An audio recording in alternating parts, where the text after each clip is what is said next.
Hi everyone, it's Brittany. I just want to go over some medication dosing since I'm a pharmacist and I go over these things all the time with friends, family, and patients. It's nice to know the difference in the different products you can give for kids in pain and fever. So we have multiple suspensions you can give for pain and fever. I usually buy the generic of whatever brand it is. So if it's Advil, I get generic ibuprofen. If it's Tylenol, it's generic acetaminophen. It costs less.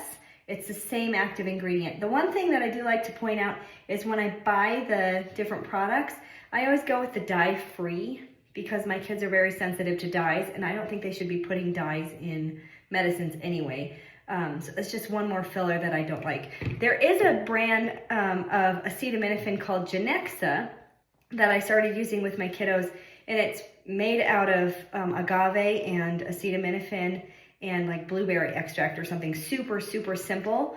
The only issue is it's a little thicker, so my littles don't like it as much and they kind of gag on it. But my older ones can take this just fine. I like that because it has fewer ingredients, but the other two are just fine as well. I just do the dye-free if I can. There's a little bit of controversy recently around acetaminophen in kiddos.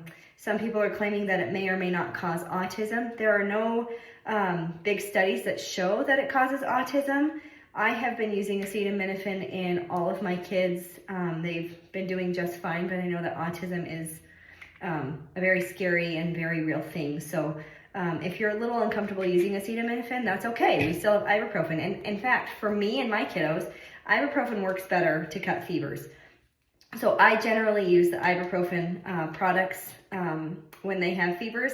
Sometimes I still give acetaminophen because sometimes their fever is so high and so persistent that I have to do the every 3-hour alternating medication. So I'll give ibuprofen and then 3 hours later I'll have to give acetaminophen because ibuprofen doesn't last the full 6 hours that I need it to.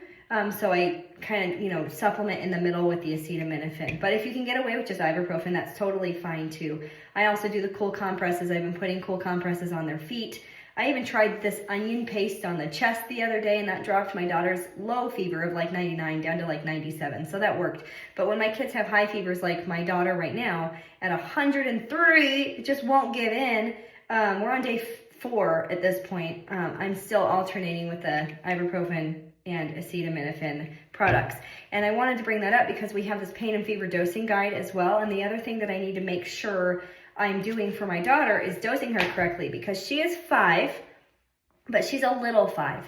So if you look on the back of this ibuprofen bottle, it says if they are 24 to 35 pounds or 2 to 3 years of age, they get 5 milliliters. Well, my daughter's 5, but she weighs 35 pounds. So I feel more comfortable as a mom and a pharmacist to dose based on weight, not on age, because she's a little 5-year-old. So this says 5 milliliters, but 35 pounds is actually the high end of this dosing range. But I don't know if I'm comfortable going all the way up to 7.5 because she's not quite 36 pounds. And if she's not feeling well, she probably lost a little weight because she's not eating. So that's where this pain and fever dosing guide comes in. I can pull up the ibuprofen dosing chart for the children's ibuprofen, this orange one right here, and I can look up, she's 35 pounds. So what is the range I can safely give her? And I can give anywhere from 4 milliliters, which is actually lower than the dose on there, all the way up to 7.9 milliliters. So I'm actually feeling comfortable that based on her weight, I can choose within that range. I've been giving her 7.5. It's a little on the higher end because her fevers are so high, but I feel comfortable giving her that dose. If you think about it, if you have a 24-pound child, they're getting 5 milliliters. And if you have a 35-pound child, they're also getting 5 milliliters. So that means that your little kid, the 24-pounder, is getting the max dose, and the 35-pounder is getting the very low minimum dose.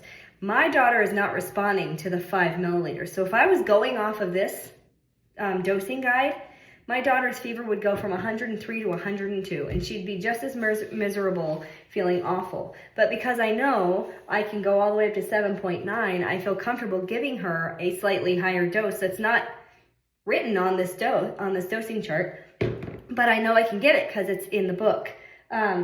So that's the difference. That's, instead of giving them cookie cutter doses, because that's all they can do on these over-the-counter labels, they can only go so far in giving you doses. This dosing guide gives you the exact dose based on your child's exact weight. So my 24-pound kiddo could get anywhere from 2.8 to 5.4. This is saying 5. And my 35-pounder can get 4 to 7.9 milliliters. This is saying 5. So do you see the difference? Do you see the range you can choose as a mom or a dad or a caregiver? And you can say, oh, I'm going to use a lower dose this time, or I'm going to use a higher dose this time. And feel comfortable knowing that you're giving a safe dose, because that is the recommended dosing range for that specific weight for your child. That's where the benefit of this book comes in. So I highly, highly recommend it. It's available on Amazon if you type in Pain and Fever Dosing Guide for Infants and Children. It's $14.99. It ships to your house in like 2 or 3 days. It's nice to have on hand before your kid gets sick, because you don't want to be, waking up at 3 o'clock in the morning with a fever and thinking this 5 milliliters isn't cutting it. How high can I go? But you don't have a dosing guide. So get it now. Have it in your medicine cabinet. I promise you, you will use this at least once, if not a bunch of times. Hopefully your kids aren't getting sick that much, but you're going to. Kids are getting sick, especially this year. They're all getting really sick. So have this in your arsenal, be prepared, and be healthy. Happy 2025, everyone.